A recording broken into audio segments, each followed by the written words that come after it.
Assalamualaikum warahmatullahi wabarakatuh. Solawat kita sertakan kepada junjungan kita Nabi besar Muhammad Sallallahu Alaihi Wasallam. Assalatu wassalamu ala Sayyidina Muhammad wa ala alihi wa sahbihi ajmain. Perselisihan dengan Muawiyah. Segera setelah berita tentang pemilihan Hasan sampai ke Muawiyah, yang telah memerangi Ali untuk kekhalifahan, dia mengutuk pemilihan itu, dan menyatakan keputusannya untuk tidak mengakuinya. Pertukaran surat antara Hasan dan Muawiyah sebelum pasukan mereka saling berhadapan tidak berhasil. Karena negosiasi terhenti, Muawiyah memanggil semua komandan pasukannya di Suriah dan memulai persiapan perang. Segera, dia menggiring pasukannya yang terdiri dari 60.000 orang melalui Mesopotamia ke Maskin, sekitar 50 km di utara Baghdad. Sementara itu, ia berusaha bernegosiasi dengan Hasan melalui surat, memintanya untuk melepaskan klaimnya. Surat-surat ini memberikan argumen tentang hak-hak kekhalifahan yang akan mengarah pada asal-usul Islam Syiah. Dalam salah satu suratnya yang panjang kepada Muawiyah di mana Hasan memanggilnya untuk berjanji setia kepadanya, Hasan menggunakan argumen ayahnya, Ali, yang diajukan terakhir kali melawan Abu Bakar setelah kematian Muhammad. Ali pernah berkata, jika orang Quraisy bisa mengklaim kepemimpinan Ansar karena Muhammad milik orang Quraisy, anggota keluarganya, yang paling dekat dengannya dalam segala hal, akan lebih memenuhi syarat untuk memimpin masyarakat. Muawiyah, sambil mengakui keunggulan keluarga Muhammad, lebih lanjutnya menegaskan bahwa dia akan dengan senang hati mengikuti permintaan Hasan jika bukan karena pengalamannya yang lebih tinggi dalam memerintah. Anda meminta saya untuk menyelesaikan masalah ini secara damai dan menyerah, tetapi situasi yang menyangkut Anda dan saya hari ini adalah seperti antara Anda, keluarga Anda, dan Abu Bakar setelah kematian Nabi. Saya memiliki masa pemerintahan yang lebih lama, mungkin mengacu pada jabatan gubernurnya, dan saya lebih berpengalaman, lebih baik dalam kebijakan, dan lebih tua dari Anda. Jika Anda masuk ke dalam kepatuhan kepada saya sekarang, Anda akan menyetujui khalifah setelah saya. Menurut Jafri, Muawiyah berharap bisa memaksa Hasan untuk berdamai, atau menyerang pasukan Irak sebelum mereka sempat memperkuat lokasi mereka. Namun, kata Jafri, Muawiyah percaya bahwa, bahkan jika Hasan dikalahkan dan dibunuh, dia masih merupakan ancaman, karena anggota lain dari Bani Hashim dapat dengan mudah mengklaim sebagai penggantinya. Namun, jika dia turun tahta demi Muawiyah, klaim seperti itu tidak akan memiliki bobot dan posisi Muawiyah akan dijamin. Mobilisasi pasukan dan pemberontakan berikutnya. Ketika berita tentang tentara Muawiyah sampai ke Hasan, dia memerintahkan gubernur setempat untuk memobilisasi, kemudian berbicara kepada orang-orang Kufah, Tuhan telah menetapkan jihad untuk ciptaannya dan menyebutnya sebagai tugas yang menjijikkan. Quran 2:216. Awalnya tidak ada tanggapan, karena, menurut Madelung, beberapa kepala suku yang digaji Muawiyah enggan pindah. Sahabat Hasan memarahi mereka, menanyakan apakah mereka tidak akan menjawab putra-putri Muhammad. Beralih ke Hasan, mereka meyakinkannya tentang kepatuhan mereka, dan segera berangkat ke kamp perang. Hasan mengagumi mereka dan kemudian bergabung dengan mereka di Nuhailah, tempat pengumpulan tentara di luar Kufah, di mana orang-orang berkumpul dalam kelompok besar. Hasan menunjuk Ubaidillah bin Al-Abbas sebagai komandan barisan depan 12.000 orang untuk pindah ke Maskin. Di sana dia diperintahkan menahan Muawiyah sampai Hasan tiba dengan pasukan utama. Dia disarankan untuk tidak berperang kecuali diserang, dan dia harus berkonsultasi dengan Qais bin Sa'ad, yang ditunjuk sebagai komandan kedua. Menurut Madelung, pilihan Ubaidillah bin Al-Abbas, yang sebelumnya telah menyerahkan Yaman, provinsi di bawah kekuasaannya, kepada pasukan Muawiyah tanpa perang, dan diperingatkan oleh Ali karenanya, menunjukkan bahwa Hasan berharap untuk mencapai kesimpulan damai. Sementara barisan depan menunggu kedatangannya di Maskin, Hasan sendiri menghadapi pemberontakan di kampnya dekat Al-Madain. Dia menyatakan dalam pidatonya bahwa dia tidak memiliki dendam, kebencian, atau niat jahat terhadap siapapun, bahwa apapun yang mereka benci dalam komunitas lebih baik daripada apa yang mereka sukai dalam perpecahan, mengambil ini sebagai tanda bahwa dia bermaksud untuk berdamai dengan Muawiyah. Beberapa pasukan memberontak, menjara tendanya, dan merebut sajadah dari bawahnya. Sementara para loyalisnya mengawalnya ke tempat yang aman di Al-Madain, seorang Khawarij bernama Al-Jarrah bin Sinan menyergap dan melukai paha Hasan, menuduhnya kafir seperti ayahnya sebelum dia. Penyerang akhirnya dikalahkan dan dibunuh, dan Hasan dirawat oleh gubernurnya di Al-Madain, Sa'ad bin Mas'ud As-Sakafi. Berita serangan ini, yang disebarkan oleh Muawiyah, semakin menurunkan moral pasukan Hasan, dan menyebabkan desersi yang luas. Garis depan Hasan di Al-Maskin. Ketika garda depan Kufah mencapai Al-Maskin, mereka menyadari bahwa Muawiyah telah tiba. Muawiyah mengirim perwakilan untuk memberitahu mereka bahwa dia telah menerima surat dari Hasan yang meminta gencatan senjata. Dia mendesak Kufan untuk tidak menyerang sampai pembicaraan selesai. Klaim Muawiyah mungkin salah, tapi dia punya alasan kuat untuk berpikir bahwa dia bisa membuat Hasan menyerah. Namun, kaum Kufah menghina utusan Muawiyah. Kemudian, Muawiyah mengirim utusan untuk mengunjungi Ubaidillah secara pribadi, dan bersumpah kepadanya bahwa Hasan telah meminta gencatan senjata dari Muawiyah, dan menawarkan Ubaidillah 1 juta dirham, setengah untuk dibayar sekaligus, separuh lainnya di Kufah, asalkan dia berpindah pihak. Ubaidillah diterima dan pergi pada malam hari ke perkemahan Muawiyah. Muawiyah sangat senang dan memenuhi janjinya kepadanya. Keesokan paginya, Qais bin Sa'ad memimpin pasukan Hasan dan, dalam khotbahnya, mengecam keras Ubaidillah, ayah dan saudaranya. Percaya bahwa desersi Ubaidillah telah mematahkan semangat musuhnya, Muawiyah mengirim Busr dengan pasukan bersenjata untuk memaksa mereka menyerah. Qais, bagaimanapun, menyerang dan mengusirnya kembali. Keesokan harinya Busr menyerang dengan kekuatan yang lebih besar tetapi berhasil dipukul mundur lagi. Muawiyah kemudian mengirim surat kepada Qais menawarkan suap tetapi Qais menolak. Ketika berita tentang kerusuhan terhadap Hasan dan tentang dirinya yang terluka tiba, bagaimanapun, kedua belah pihak pantang berperang untuk menunggu kabar selanjutnya. Menurut Faghieri, orang Irak tidak ingin berperang dan setiap hari sekelompok dari mereka bergabung dengan Muawiyah, tampaknya 8.000 orang dari 12.000, mengikuti contoh jenderal mereka, Ubaidillah, dan bergabung dengan Muawiyah. Perjanjian dengan Muawiyah.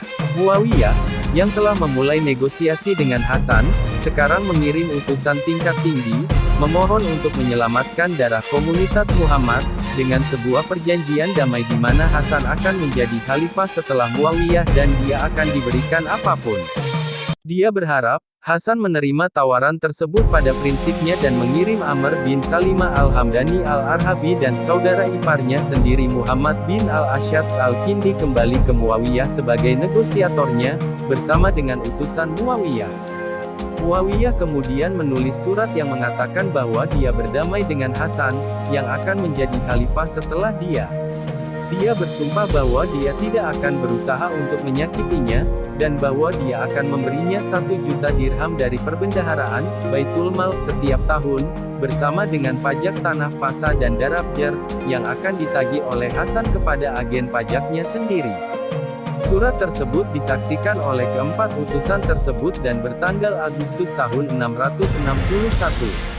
Ketika Hasan membaca surat itu, dia berkomentar bahwa Muawiyah berusaha untuk menarik keserakahannya untuk sesuatu yang dia, jika dia menginginkannya, tidak akan menyerah padanya.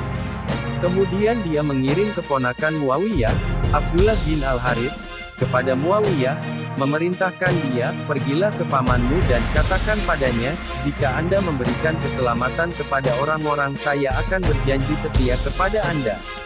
Setelah itu, Muawiyah memberinya kertas kosong dengan segel di bagian bawah, mengundang Hasan untuk menulis di atasnya apapun yang dia inginkan. Hasan menulis bahwa dia akan berdamai dan menyerahkan kekuasaan kepada Muawiyah, asalkan Muawiyah bertindak sesuai dengan kitab Allah, sunnah nabinya, dan perilaku khalifah sebelumnya. Ia menjelaskan bahwa Muawiyah seharusnya tidak menunjuk seorang pengganti, tetapi harus ada dewan pemilihan.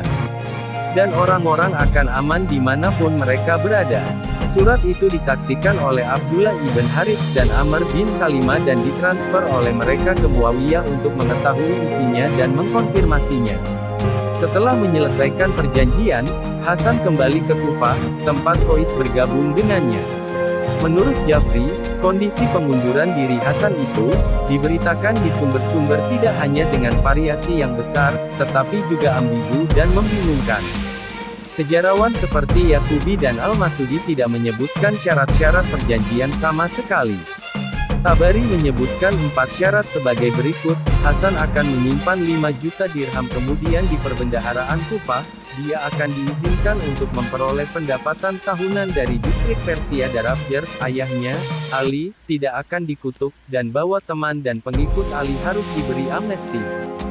Syarat pertama tidak masuk akal bagi Jafri, karena perbendaharaan Kufah sudah ada di tangan Hasan. Selain itu tidak ada sejumlah uang di perbendaharaan Kufah, seperti yang biasa dibagikan Ali setiap minggu, dan kematiannya yang tiba-tiba serta biaya perang Hasan tidak membuatnya lebih baik. Dinawari mencatat kondisi yang berbeda, rakyat Irak tidak boleh dianiaya, pendapatan tahunan Ahwas harus diberikan kepada Hasan, dan Bani Hashim harus lebih diutamakan daripada Bani Umayyah dalam memberikan pensiun dan penghargaan. Sejarawan lain seperti Ibn Abdul Bar dan Ibn Al-Athir menambahkan beberapa kondisi lain seperti, tidak seorang pun dari penduduk Madinah, Hijaz dan Irak akan dirampas dari apa yang mereka miliki selama kekhalifahan Ali, dan kekhalifahan itu harus diserahkan kepada Hasan setelah Muawiyah. Abu Al-Faraj hanya menyebutkan 2 kondisi terakhir yang dicatat oleh Tabari. Paglieri, saat mendiskusikan kondisi yang berbeda, meragukan keakuratannya, karena dia yakin, begitu varian bahwa tidak mungkin untuk memperbaiki dan mendamaikan. Akun paling komprehensif, yang menjelaskan perbedaan akun ambigu dari sumber lain, menurut Jafri, diberikan oleh Ahmad bin Aktam, yang pasti dia ambil dari Al-Madaini. Karena Ibnu Aktam mencatat istilah dalam 2 bagian, bagian pertama ditentukan oleh perwakilan Hasan, Abdullah bin Naufal, yang dikirim ke Maskin untuk berunding dengan Muawiyah, dan bagian kedua, yang Hasan sendiri mendiktekannya ketika lembaran kosong itu dibawa kepadanya. Jika 2 himpunan kondisi digabungkan, mereka akan mencakup semua kondisi tersebar yang ditemukan di sumber lain yang disebutkan di atas. Pendapat Madelung ini hampir sama dengan Jafri ketika ia menyatakan bahwa Hasan turun takhta dengan syarat bahwa tindakan Muawiyah sesuai dengan Al-Quran, Sunnah dan perilaku khalifah yang dibimbing dengan benar. Setiap orang harus aman dan Muawiyah tidak akan memiliki hak untuk menunjuk khalifah berikutnya. Pengunduran diri dan pensiun di Madinah. Setelah perjanjian damai dengan Hasan, Muawiyah berangkat dengan pasukannya ke Kufah di mana dalam upacara penyerahan umum, dia meminta Hasan untuk berdiri dan meminta maaf.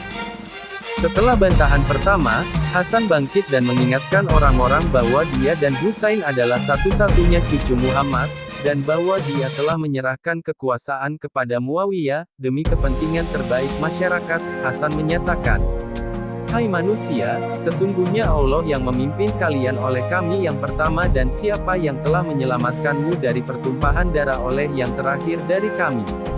Aku telah berdamai dengan Muawiyah, dan aku tidak tahu apakah ini bukan untuk cobaanmu, dan agar kamu bersenang-senang untuk sementara waktu." Al-Quran 21:111. Dalam pidatonya sendiri, Muawiyah menyangkal semua janjinya sebelumnya kepada Hasan dan lainnya, yang dibuat semata-mata untuk menghentikan pemberontakan. Menurut akun lain, Muawiyah mengatakan kepada mereka bahwa alasan mengapa dia memerangi mereka bukan untuk membuat mereka salat, berpuasa, menunaikan haji, dan bersedekah, mengingat mereka telah melakukannya, tetapi untuk menjadi amir, panglima atau pemimpin mereka, dan Tuhan telah menganugerahkan itu kepadanya di luar kehendak mereka. Lalu dia berteriak, perlindungan Tuhan dilenyapkan dari siapa saja yang tidak datang dan berjanji setia. Tentunya, saya telah berusaha membalas dendam atas darah Utsman, Semoga Tuhan membunuh para pembunuhnya, dan telah mengembalikan pemerintahan kepada mereka yang memilikinya meskipun ada dendam beberapa orang. Kami memberikan jeda 3 malam. Siapapun yang belum berjanji setia pada saat itu tidak akan memiliki perlindungan dan pengampunan. Kemudian orang-orang bergegas dari segala arah untuk bersumpah setia. Saat masih berkemah di luar Kufah, Muawiyah menghadapi pemberontakan Khawarij. Dia mengirim pasukan kavaleri melawan mereka, tetapi mereka dipukul mundur. Muawiyah kemudian mengirim Hasan, yang sudah berangkat ke Madinah, dan memerintahkannya untuk kembali dan berperang melawan Khawarij. Hasan, yang telah mencapai Al-Qadisiyah, menulis kembali bahwa dia menyerang melawan Muawiyah, meskipun itu adalah haknya yang sah, demi perdamaian dan kompromi di komunitas, bukan untuk berjuang di pihaknya. Dalam kurun waktu 9 tahun antara Hasan turun tahta pada tahun 41 H661 M, dan kematiannya pada 50 H670 M, Hasan pensiun di Madinah, berusaha menjauhkan diri dari keterlibatan politik untuk mendukung atau menentang Muawiyah.